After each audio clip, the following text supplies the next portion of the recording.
जय हिंद दोस्तों, मैं अमित आपका फिर से स्वागत करता हूं केटीएफ के एक और फ्रेश एपिसोड में। दोस्तों ये वीडियो बड़ी इंपॉर्टेंट है। इसमें कई सारे व्यूवर्स के क्वेश्चन का आंसर भी मिलने वाला है। वैसे तो कोई भी व्यूवर अगर कोई क्वेश्चन करता है मुझसे तो मैं रियल टाइम में ही आंसर करने की कोशिश करता हूं। दिन में एक वीडियो चाहे कम बन जाए, लेकिन सभी व्यूवर्स को आंसर मैं ज़रूर करता हूं। अगर समय नहीं है तो 2 घंटा बात करूंगा, लेकिन करूंगा ज़रूर। लेकिन दोस्तों हमारी कुछ लिमिटेशन होती है। न्यूक्लियर वेपन्स के बारे में हम लोग ज़्यादा कॉमेंट नहीं कर सकते, आपको रिप्लाइज नहीं कर सकते। लेकिन एक क्वेश्चन अक्सर पूछा जाता है कि क्या होगा कि अगर न्यूक्लियर वेपन हवा में फट जाए, यानी हमने एयर डिफेंस सिस्टम से मारा और वो क्लाइमेट के अंदर ही फट गया, तो क्या उसका इम्पैक्ट हम पर पड़ेगा? तो इसी का आंसर आज आपको मिलने वाला है, क्योंकि डीआरडीओ ने बना दी है एक नई मिसाइल जो हमारे कलाम साहब के ज़माने की पृथ्वी मिसाइल होती थी, जिसे हम लोग एयर डिफेंस सिस्टम के तौर पर इस्तेमाल करते थे। उसे रिप्लेस करने जा रही है प्रद्युम्न मिसाइल, जो कि इसी का एक अपडेटेड वर्जन है। ऑब्वियसली इसकी मारक क्षमता, इसका रिस्पॉन्स टाइम, ये तो इससे बेहतर होगा ही, लेकिन इसी के साथ साथ इसका एल्टीट्यूड भी बहुत ज़्यादा मायने यहाँ पर रखता है। मैं आपको इस वीडियो में पूरा बताने वाला हूँ, वीडियो एकदम एंड तक ज़रूर देखते रहिएगा।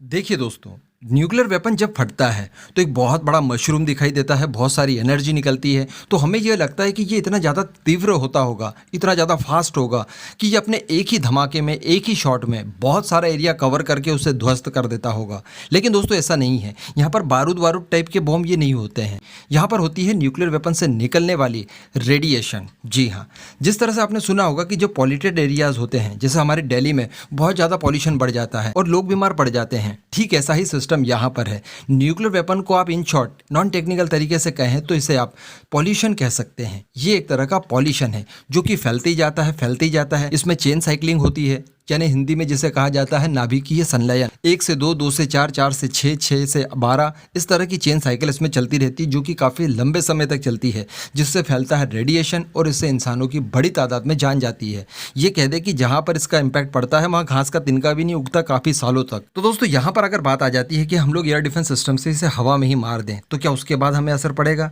तो जी हाँ, बिल्कुल, उसके बाद भी ये उतना ही विध्वंसकारी रहेगा। इवन कई परिस्थितियों में तो ये बहुत ज़्यादा विध्वंसकारी हो सकता है। आपने देखा होगा कि जो अमेरिका का मदर ऑफ ऑल बम है, वो सरफेस से थोड़ा ऊपर ही फटता है। एकदम सरफेस से टकराने के बाद फिर ब्लास्ट नहीं होता, बल्कि वो सरफेस से थोड़ा पहले ही फट जाता है और फिर नीचे लैंड करता है, जिस वजह से उसकी तीव्रता और बढ़ जाती है। तो अगर एटमॉस्फेयर में, जहाँ पर हमारा वायुमंडल है या क्लाइमेट है, वहाँ पर अगर ये फट जाता है न्यूक्लियर वेपन, तो ये बहुत ज़्यादा खतरनाक हो सकता है। यानी इसीलिए न्यूक्लियर वेपन बड़े डेंजरस होते हैं। अगर आपकी ज़मीन पर आकर फट गया तो खतरनाक है ही, अगर आपने एयर डिफेंस सिस्टम से उसे हवा में मार दिया तब और ज़्यादा खतरनाक है। तो फिर किया क्या जा सके, इसके लिए क्या सॉल्यूशन है? तो वहीं पर प्रद्युम्न मिसाइल काम आती है। अब ध्यान से सुनिएगा। जो हमारे एटमॉस्फेयर की रेंज है, एक एवरेज रेंज हम लोग देखें तो वो है 12 किलोमीटर। यानी 12 किलोमीटर तक तो एटलीस्ट हमें पूरी तरह से न्यूक्लियर वेपन्स को रोकना ही होगा। इसी के साथ साथ दोस्तों अगर ओजोन परत की हम लोग लेयर देखें तो उसका एक एवरेज एल्टीट्यूड होता है 15 से लेकर 35 किलोमीटर तक। तो यहाँ तक भी ऑब्वियसली हमने कोशिश करनी चाहिए कि कोई भी न्यूक्लियर वेपन हमारी टेरिटरी में ब्लास्ट ना करे, क्योंकि यहाँ पर भी बहुत खतरनाक हो सकता है। अब दोस्तों आप सब जानते होंगे कि हमारे डीआरडीओ ने बना रखा है BMD system, ballistic missile defence system. इसका फेज़ 1 है पैड और फेज़ 2 है एड। तो हम लोग पहले फेज़ 1 की बात करेंगे, क्योंकि फेज़ 1 में ही इंटीग्रेट की जानी है प्रद्युम्न मिसाइल और पहले थी पृथ्वी मिसाइल। तो दोस्तों जो कलाम साहब के ज़माने की पृथ्वी मिसाइल थी, जिसे हमने एयर डिफेंस सिस्टम में इस्तेमाल किया, उसे अपडेट करके उसकी रेंज हो जाती है 2000 किलोमीटर, यानी काफ़ी अच्छी लंबी चौड़ी रेंज है। लेकिन जो इसका एल्टीट्यूड है, यानी कितनी ऊंचाई पर ये न्यूक्लियर वेपन को मार गिरा सकती है, तो वो एल्टीट्यूड है इसका 8 किलोमीटर का, यानी एटमॉस्फेयर के एकदम नीचे। आप ओजोन लेयर तो छोड़ दीजिए, लेकिन एटमॉस्फेयर के भी अंदर ये किसी बैलिस्टिक न्यूक्लियर मिसाइल को मारेगी। तो इसका मतलब ये हो गया कि इसका फुल्ली इम्पैक्ट हमारे ऊपर पड़ना ही है, यानी ये नीचे गिर जाए या फिर आप इसको पृथ्वी मिसाइल से मार गिराएं, इसका असर बराबर ही होना है। लेकिन दोस्तों जो प्रद्युम्न मिसाइल है, जो कि इसी पृथ्वी मिसाइल का अपडेटेड वर्जन है और इसे भी पैड ही कहा जाएगा एक्चुअली, तो इसकी जो एल्टीट्यूड रेंज है वो है 80 किलोमीटर्स, यानी ओजोन लेयर से भी आप काफ़ी ऊपर चले गए। यानी किसी भी तरह का कोई खतरा फिर आपके देश में नहीं होगा। आप इससे बिल्कुल फायर कीजिए और इससे दुश्मन की न्यूक्लियर बैलिस्टिक मिसाइल को बड़ी आसानी से आप शूट डाउन कर दीजिए, इससे आपको कोई भी इम्पैक्ट नहीं पड़ेगा। तो इस वजह से ये प्रद्युम्न मिसाइल बहुत ज़्यादा काम करने वाली है। जो हमारी एड 1 और एड 2 मिसाइलें होंगी, उनकी रेंज तो 3000 से लेकर 5-6 हज़ार किलोमीटर की है, लेकिन उनका भी एल्टीट्यूड कम है, 15 से लेकर 30 किलोमीटर वाला, जो कि फेज़ 2 में आने वाली है। लेकिन फेज़ 1 को इसीलिए स्ट्रॉन्ग और हाई एल्टीट्यूड वाला बनाया जाता है ताकि किसी भी तरह का कोई इम्पैक्ट हम लोगों पर ना पड़े।